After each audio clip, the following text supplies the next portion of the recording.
CPIM മുൻ സംസ്ഥാന സെക്രട്ടറിയായിരുന്ന കോടിയേരി ബാലകൃഷ്ണന്റെ രണ്ടാം ചരമവാർഷിക ദിനാചരണം പാലക്കാട് ദേശാഭിമാനിയിൽ സംഘടിപ്പിച്ചു.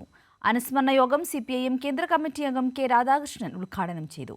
CPIM വിരുദ്ധ പ്രചാരണങ്ങൾക്ക് അധികം ആയുസ്സുണ്ടാകില്ലെന്നും ഇടതുപക്ഷ മനസ്സിൽ കൂടി വലതുപക്ഷ ചിന്ത എങ്ങനെ കയറ്റാമെന്നാണ് ചില മാധ്യമങ്ങൾ പരിശ്രമിക്കുന്നതെന്നും കെ രാധാകൃഷ്ണൻ പറഞ്ഞു.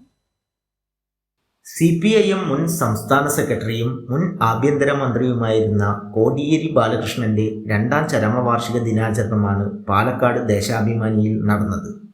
ദേശാഭിമാനിയിലെ CPIM ബ്രാഞ്ച് കമ്മിറ്റികളുടെ നേതൃത്വത്തിൽ നടന്ന കോടിയേരി അനുസ്മരണ യോഗം CPIM കേന്ദ്ര കമ്മിറ്റി അംഗം കെ രാധാകൃഷ്ണൻ MP ഉദ്ഘാടനം ചെയ്തു.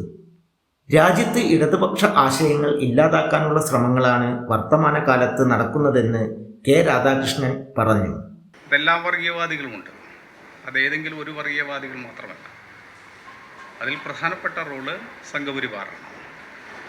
സംഘപരിവാറിൻ്റെ ആശയങ്ങൾ നിർബാധം ഈ സമൂഹത്തിൽ അടിച്ചേൽപ്പിക്കാൻ തടസ്സമായി നിൽക്കുന്ന പ്രധാനപ്പെട്ട ഘടകം ഇടതുപക്ഷ ആശയമാണ് എന്ന് നല്ലപോലെ അവർ തിരിച്ചറിഞ്ഞിട്ടുണ്ട്.